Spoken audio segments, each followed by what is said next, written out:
안녕하십니까, 친구들. 오늘은 24차시 동학 농민운동에 대해서 배워보겠고요. 여러분들 배움 책 31페이지에서 32페이지에 해당되는 내용입니다. 동학농민운동은 그 1차 봉기와 2차 봉기로 이제 나누어져서 이루어졌는데, 그 1차 봉기와 2차 봉기를 좀 구분하는 거, 요게 중요하고요. 그 다음에 1차 분기와 2차 분기 사이에 상당히 복잡한 어떤 과정이 전개가 되는데요. 그 내용을 연관지어서 이해하시는 게 상당히 중요한 그런 파트라고 볼 수 있겠습니다. 동학농민운동이 1894년에 일어났는데요. 그 이전의 상황은 어땠느냐? 농촌 상황, 농민들의 어떤 분위기는 어땠냐라는 거겠죠. 농촌 경제는 파탄이 나고 있었다. 굉장히 어려웠다는 겁니다. 우리가 이모군란 1882년과 84년에 갑신정변을 거치면서 일본에 계속해서 배상금을 지불해야 됐고요. 예, 이게 다 이제 세금에서 나오는 거죠. 그 세금을 내야 되는 사람들은 다 농민들이었고, 근대문물 수용을 위한 여러 가지 개혁이 실시됐는데, 거기에도 여러 가지 경비, 돈이 들어갔고, 당시에 이제 권력을 장악하던 민씨 정권, 부정부패로 인해서 국가 재정이 많이 어려웠다는 얘기입니다. 거기다가 청나라와 일본 상인은 이제 경제적으로 우리나라의 개항 이후에 침투를 하게 되면서 농민 굉장히 어렵고 상인들도 장사가 안 되는 이런 상황에서 이제 동학이 성장하게 되었다는 겁니다. 동학을 만든 사람은 최재우라고 하는 이제 몰락한 양반 출신인데요. 사람이 곧 하늘이다. 사람이 곧 하늘이라는 인내천 사상을 바탕으로 여기서 알 수 있는 것, 사람이 그만큼 하늘만큼 존귀하다. 인간 존중 사상이죠. 그리고 모든 사람이 곧 하늘과 같다. 인간 평등 사상을 알 수 있습니다. 그래서 당시 어떤 그 양반과 평민들의 어떤 이런 계급에 따른 차별이 존재했던 조선이라는 나라에서 이런 농민들에게 굉장히 뭐 구세주 같은 이런 정말 가뭄의 단비 같은 말씀이었다는 거죠. 그래서 동학이 굉장히 확산이 됐는데 문제는 이 동학은 혹세무민, 세상을 혹하게 하고 어리석은 백성들을 그냥 이렇게 꼬시는, 현혹하는 그런 것이다라는 죄를 이제 뒤집어 씌우는 거죠. 그래서 최재우가 사형을 당하게 됩니다. 그 뒤에 이제 2대 교주로 나온 최시영이 포접제라고 하는 어떤 동학의 어떤 특유한 약간 다단계 조직 같은 거예요. 포와 접으로 구성된. 그래서 굉장히 세력이 확장이 되게 되었다는 겁니다. 자, 이런 상황에서 이제 동학 교도가 상당히 늘어나게 되니까, 야, 생각해보니까 우리 이 동학을 만든 분이 최재우 아니니? 이 최재우가 바로 교조가 되는 거예요. 우리 이 종교를 만든 바로 조상과 같은 최재우 님이 억울한 죄를 뒤집어 쓰고 죽었다는 거죠. 그래서 원한을 씻어달라. 그게 이제 교조 신원 운동입니다. 교조 최재우의 명예 회복을 위한 이제 일종의 데모가 일어나게 되는데요. 삼례, 보은이라고 하는 데는 다 이제 지역의 명칭입니다. 삼례에서도 보은에서도 집회가 일어나게 되는데 처음에는 이제 종교와 관련된 우리 교조 최재우님의 억울한 누명을 씻어달라라고 하는 주장에서 점점 이렇게 시간 집회가 보은 집회로 가면서 정치적인 색깔을 이제 담게 돼요. 그래서 여기에 동학 교도가 아닌 일반 농민도 참여를 하게 되면서 종교운동에서 정치운동, 당시에 부패한 이러한 현실을 비판하는 운동으로 변화해 가기 시작한다는 겁니다. 관련된 자료가 우리 교과서 116페이지에 보시면 이렇게 사발통문은 수업 시간에 좀 말씀을 드릴게요.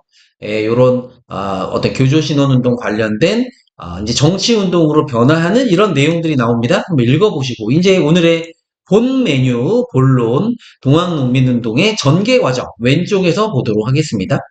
교과서 117, 118페이지에 해당된 내용이 나오고요. 1차 봉기 전에 있었던 사건이 바로 이제 1차 봉기의 배경이라고 볼 수 있는 고부 농민 봉기입니다. 전라도 고부 지방에서, 고부는 지역 이름이에요. 전라도 고부 군수 조빈갑이 아주 그냥 대표적인 부패한 관리였다는 것이죠. 그래서 만석보라고 하는 저수를 짓고 그 저수지에 이제 물을, 농사를 지려면 물을 이렇게, 필요하잖아요. 그 물세를 갖다가 세금을 수탈했다는 겁니다. 그러니까, 뭐, 내가 만석보에서 물을 달라라고 요구를 하지 않아도 무조건 만석보에서 이 물을 얻어와야 했는데 거기에 대한 세금을 말도 안 되게 징세를 하다 보니까 이게 대표적인 이제 나쁜 짓이에요. 이거 말고도 이제 굉장히 나쁜 짓을 많이 했습니다. 그래서 하필이면 그 동네에 누가 살았냐? 그 전봉준이 살았던 거죠. 그래서 전봉준이 이 사발통문을 돌리고 사발통문 아까 어디 갔니? 예, 사발통문 여기 있죠? 그러니까 사발이라고 사발이 뭐냐면 접시 같은 거잖아요. 뭐 그릇을 뒤집어 놓고서 사람 이름을 이렇게 쓴 거죠. 그래서 주동자가 누구인지 모르는 이게 전봉준 이름이 있는데 여기 이제 있는 이름을 봐서 이 사람이 주동자다라는 걸 도저히 알 수가 없는 거 아니겠습니까? 그래서 사발통문을 돌리고 이제 봉기를 하게 되는 거죠. 고부 관할을 점령했습니다. 근데 이제 새로운 군수가 오면서 농민들은 이 자체 해산을 하게 돼요. 그래, 고부군수 조병갑, 이놈은 물러났고, 드디어 우리의 요구사항이 뭐 이 정도 받아들여졌으면 우리 이제 해산하자라고 했는데 문제, 1차 봉기는 여기서부터 시작되는 거예요. 그래서, 이 정부가, 야, 저기 고부라고 하는 전라도 지방에서 지금 뭐, 반란이 일어났는데 왜 일어났는지 조사관을 파견하는데 그게 바로 이제 안핵사 이용태였습니다. 안핵사라고 하는 거는 그 조사관의 어떤 관직명이에요. 그래서 이용태라는 사람이 이제 파견돼서 왜 이런 일이 생겼는지를 이제 조사를 하는데 얘 이용태가 이제 이 모든 것이 다 동학교도가 잘못된 것이다라고 하는 잘못된 보고서를 쓰고 동학교도를 이제 지금 다 물러났지 않습니까? 그래서 교도들이 다 집에 해산을 한 상태에서 동학교도들을 다시 잡아다가 막 곤장을 때리고 이렇게 된 거예요. 그러니까 이제 더 이상 못 참겠다 해서 1차 봉기가 일어난 겁니다. 반봉건적 성격이라고 하는 거는 뭐냐면 그러한 조선이라고 하는 나라에 썩어빠진 어떤 잘못된 이런 관습이라든지 뭐 이런 관리들의 부정부패 이런 거에 반대하면서 일어났다는 뜻이겠죠. 전봉준, 손화중, 김계남 당시에 이제 동학 조직에서 굉장히 높은 서열에 있던 사람들이겠죠. 8천 명의 농민군이 백산에 집결을 하게 됩니다. 여러분들 요 봉기 관련된 지도가 바로 이렇게 교과서에 잘 나와 있어요. 117, 118페이지에 보시면 이렇게 나와 있는데 1차 봉기는 주로 우리나라 전라도 지역 요렇게 보시면은 우리나라 전체에 남한의 지도가 있을 때 여기가 바로 어디냐면 바로 이 전라도 그 위가 충청도잖아요. 동학농민봉기는 주로 충청도와 전라도 일대에서 일어났습니다. 그 중에서도 전라도에서 일어난 게 1차 봉기다라고 여러분들 생각하시면 되겠고요. 자, 여기 옆에 좀 보이게 할까요? 자, 백산에 집결을 해가지고 4대 강령과 경문을 발표했다. 그래서 이제 이때 제폭구민 폭정을 제거하여 백성을 구제하자. 이거는 이제 폭정을 일으키는 게 누구니? 바로 부패한 관리 아니니? 관리들을 몰아내고 백성을 구제하자. 반봉건적 성격을 나타내고요. 보국안민, 국가를 보호하여 백성을 편안하게 한다는 건데요. 국가를 누구로부터 보호하는 겁니까? 당시 이제 우리나라를 막 일본을 비롯해서 서양 세력이 우리나라를 막 점령하려고 제국주의가 몰려오던 때이기 때문에 바로 그런 외세로부터 우리나라를 지키자는 뜻이 되겠죠. 자, 이렇게 되면서 이제 1차 분기는 약간 해피엔딩으로 나갑니다. 황토연, 그리고 황룡촌, 이런 곳에서 승리를 거둬요. 그리고 전라북도에서 가장 큰 도시인 전주성을 점령하게 됩니다. 지금도 전주가 전라북도 도청 소재지죠. 그래서 전라북도에서 가장 큰 도시인데, 이 전주성이 점령됐다는 얘기는 뭐냐? 지금 전라도 일대가 동학농민군 손에 들어갔다는 얘기예요. 그래서 이제 정부 입장에서는, 야, 이거 이제 큰일 났는데, 이게 점점 산불처럼 번지면 어떡하지? 해서 당시에 정부에서는 청나라에 원병을 요청하게 됩니다. 그래서 청나라 군대가 이제 우리나라로 들어오게 되고요. 문제는 청나라 군대가 오니까 바로 갑신정변 때 체결했던 텐진 조약에 의거해서 이 청나라 군대는 일본 군대에게도 이 사실을 알려야 됐고 일본 군대도 군대를 보낼 권리를 가졌기 때문에 일본 군대도 이렇게 인천으로 상륙하게 됐다는 겁니다. 그래서 청나라 군대, 인천 군대, 그 일본 군대가 이렇게 단 하루 차이로 우리나라에 두 나라 군대가 들어왔다는 거예요. 동학 농민운동을 계기로. 요거 이제 뭔가 일이 터질 것 같죠? 자, 이렇게 되니까 정부도 우리 동학농민군도 이게 원했던 상황이 아니에요. 그래서 전주화약을 체결하게 됩니다. 바로 이 전주성을 점령했었잖아, 동학농민군이. 그죠? 전주에서 화약이라고 하는 거는, 일종의 조약 같은 겁니다. 네, 그래서 화해하는 조약. 그래, 우리 정부, 동학군, 다 우리 한국인 아니냐. 우리끼리 싸우면 안 돼. 지금 큰일 났어. 청나라 애들뿐만 아니고 지금 일본 애들까지도 들어왔기 때문에 이거 지금 이러다가 우리나라 큰일 나 해가지고 외국 군대는 철수하라. 그리고 동학농민군이 뭔가 요구안을 내밀 거 아닙니까? 바로 부패한 정치를 개혁하는 안을 조건으로 해서 정부하고 전주화약을 체결했다는 거죠.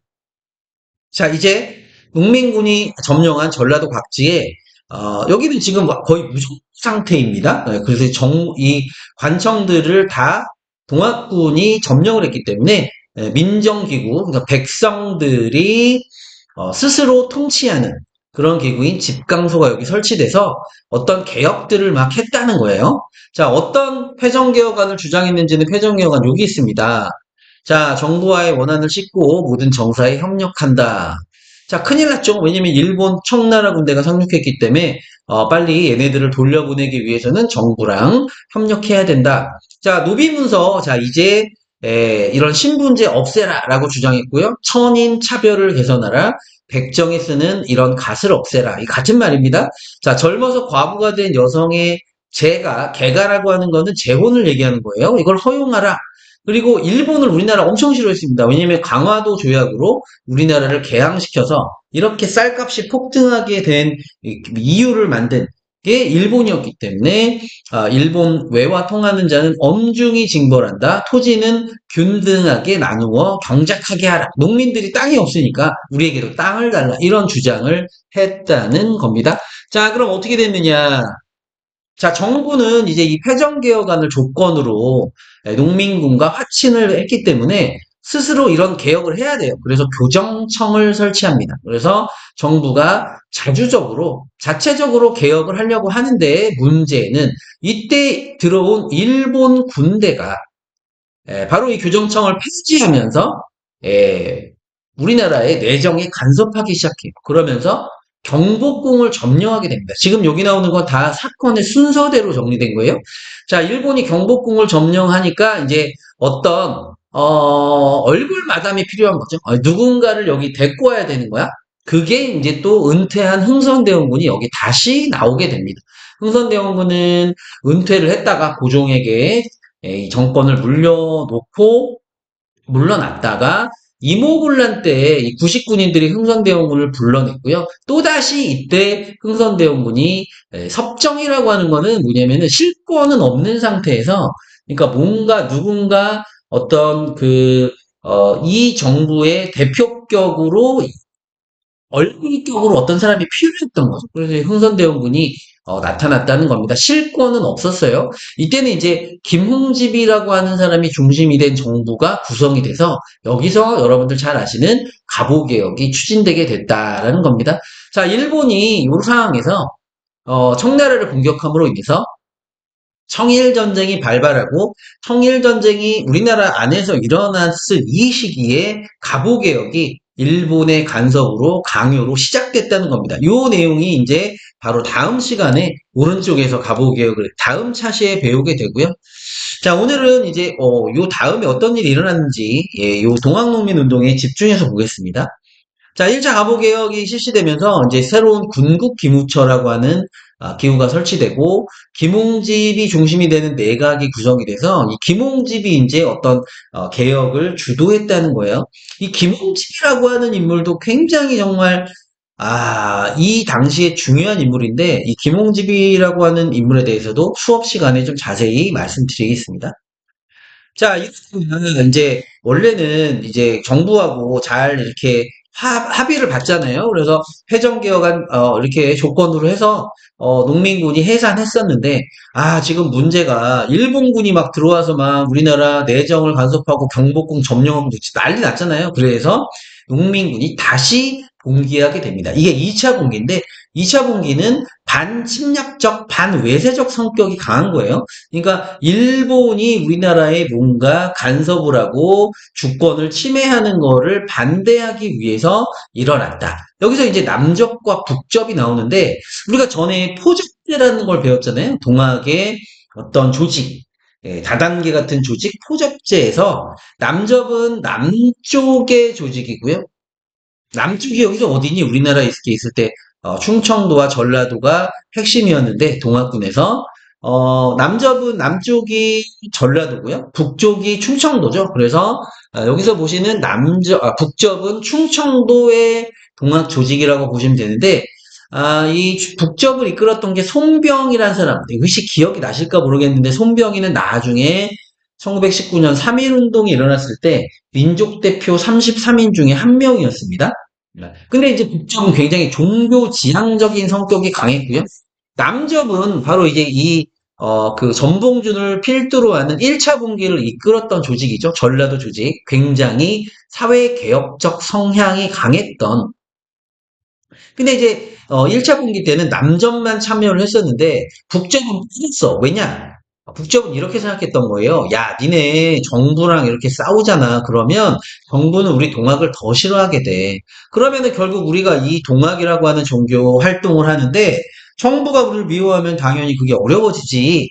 니네 싸우면 안 돼. 이렇게 이제 주장했던 건데 지금은 좀 달라. 왜냐면 지금 일본군이 들어와서 지금 난리가 난 거야. 자, 국가 비상사태입니다. 자, 언제까지 뭐 이렇게 우리가 정부의 미움을 받을까 봐 참을 수 없어. 그래서 결국은 남접과 북접, 바로 전라도 조직과 충청도 조직이 손을 잡게 돼서 둘이 이제 만나서 서울로 가기로 한 거야. 만나서 서울로 가는데 밑에 있는 애들이 올라가다가 관군, 바로 정부군과 일본군 연합군하고 어디서 만났냐? 얘네들도 이제 무장해가지고 내려온 거죠. 거기 어디서 만났냐? 바로 공주에서 만나게 됩니다. 공주가 위치가 여기에요. 딱 서울로 가는 중간에 위치하고 있죠. 자, 그래서 어떻게 됐느냐? 공주의 우금치라고 하는 지역에서 전투를 하는데 1차 때는 보시면 우리가 승리를 거뒀잖아요. 동학군이 황토연, 황룡촌, 전주성을 점령했는데 2차 분기 때는 우금치 전투에서 엄청나게 대학살에 가까울 만큼 패배를 당합니다. 정부군은 굉장히 약했지만 1차 분기는 지금 정부군하고 싸운 거잖아요. 하지만 훨씬 더 좋은 무기를 갖고 있던 일본군에게는 버티기 어려웠다는 거죠. 그래서 이 남접과 북접이 논산에 직결을 해서 남북접 연합부대를 결성해서 서울에 진격하던 과정에 공주 우금치에서 일본군과 관군 연합군과 이제 제대로 전투가 붙었는데 여기서 패배하게 된다. 그래서 전봉준은 어떻게 되었냐? 포로로 잡히게 됩니다. 다리를 부상당하고 그래서 바로 이때 사형당하게 되는 거죠. 그 밑에는 이제 1차 봉기와 2차 분기를 중심으로 그 사이에 있었던 사건을 선생님이 잘 보라고 했고요. 이 밑에 있는 내용은 이제 2차 분기 이후로 나타났던 상황입니다. 근데 이것도 중요하기 때문에 한 번에 설명드릴게요. 지금 우리 배움 책에서는 사건의 순서대로 이렇게 정리가 되어 있는 겁니다. 자, 2차 분기에서 드디어 동학농민군은 패배를 당했고 핵심 인물 전봉준이 사형당했어요. 자, 일본은 2차 갑오개혁을 실시하게 됩니다. 2차 갑오개혁이 실시될 때쯤은 바로 이 청일전쟁이 일본의 승리로 굳어지던 때예요. 그래서 좀 더 본격적으로 이제 이 개혁에 간섭을 하는 내용이 다음 시간 차시에 배울 겁니다. 홍범 14조를 반포하면서 일본에 가 있던 이제 박영유가 컴백을 해서 박영유는 바로 이 갑신정변 때 이제 급진계아파 출신입니다. 아주 박영효가. 그래서 일본으로 도망을 갔다가 요때 이제 일본의 어떤 세력이 조선 내에서 강해지니까 다시 돌아온 거예요. 이 상황에서 이제 청일전쟁이 일본의 승리로 끝나게 되고, 이 청일전쟁 이후로 시모노세키 조약을 체결하게 됩니다. 이 시모노세키 조약에 굉장히 중요한 내용이 있는데, 첫 번째, 일본은 청으로부터 조선에 대한 종주권을 포기를 시켜요. 다시 말하면 이제 청나라는 한반도에서 어떤 영향력을 행사할 수 없게 된 겁니다. 이제 그냥 한반도를 포기한 거야, 청나라. 예. 두 번째, 요동반도, 바로 랴오둥반도와 타이완을 할양받는데 여기 지금 랴오둥반도가 안 나오네. 랴오둥반도는 우리 한반도에서 그림 그려야 되나? 아이고야. 이게 너무 굵어요. 네. 자, 이렇게 한반도가 요렇게 있으면 요렇게 지도가 되고 우리나라 요렇게 되거든요. 랴오둥반도가 어디냐면은 이게 랴오허강이라고 하는 강이 여기 흐릅니다. 랴오허강의 동쪽에 있는 반도, 튀어나온 반도, 바로 여기를 얘기하는 거예요. 요 지역, 요쪽 지역입니다. 여기가 랴오둥 반도인데, 랴오둥이라고 하는 지역은 뭐냐면, 일본이 한반도를 넘어서서 중국 본토까지 한번 가보겠다고 하는 어떤 이런 욕구를 드러낸 거죠. 그리고 여기 있는 타이완섬, 여기 있는 타이완섬을 갖다가 지지 갖겠다는 거야. 그렇게 되면서 이제 어떻게 됐냐? 바로 이거 일본이 청나라까지 중국 본토까지 진출하겠다는 야욕을 드러낸과 동시에 한반도를 일본이 완전히 먹어버린다는 어떤 이런 의미를 갖게 되는 거죠. 그래서 이때 이거를 굉장히 배가 아프게 위에서 쳐다보던 나라가 바로 지금까지 계속해가지고 그렇죠. 우리나라를 호시탐탐 노리던 바로 황춘신의 조선책략에서 이 나라를 조심해라고 했던 바로 러시아죠. 그래서 러시아가 독일, 프랑스를 데리고 바로 일본한테 간섭을 하게 되는 거예요. 그래서 일본은 압박감에 못 이겨서 랴오둥반도를 다시 반환해주게 되는 거죠, 청나라에. 그래서 이제 이때 일본의 영향력은 굉장히 약화됐고요. 삼국간섭 이후로 러시아의 영향력이 굉장히 커지게 됩니다. 근데 이제 요 뒤에도 나오지만 복습하는 게 중요하니까 이렇게 되니까 이제 명성황후 민씨와 당시의 고종이 어떻게 했냐? 일본 너무 무서우니까 러시아 뒤에 숨게 돼요. 그러니까 이 일본이 러시아에게 빼앗긴 영향력을 다시 되찾아오기 위해서 지금까지 안티 일본 활동을 강력하게 하던 명성황후를 시해하게 되는 바로 을미사변이 일어났고 을미사변 이후로 일본은 영향력을 찾아오고요. 그 강력한 영향력을 바탕으로 을미개혁을 실시하게 된다. 그러니까 이제 요 부분이 되게 어려운 거는 여러분들 이제 뭐냐면요. 바로 1차 봉기와 2차 봉기의 과정도 복잡하고 그 중간에 들어간 애들 더 복잡하고 그리고 이 동학농민운동이 끝난 게 아니죠. 그 뒤에 이제 갑오개혁 이후로 삼국간섭, 을미사변, 을미개혁에 이르는 요 과정을 잘 이해해야 된다는 것, 요게 굉장히 중요하다는 겁니다. 요번 시간은 여기까지 하고 조금 디테일한 내용들은 수업 시간에 좀 보완해서 설명드리도록 하겠습니다. 안녕.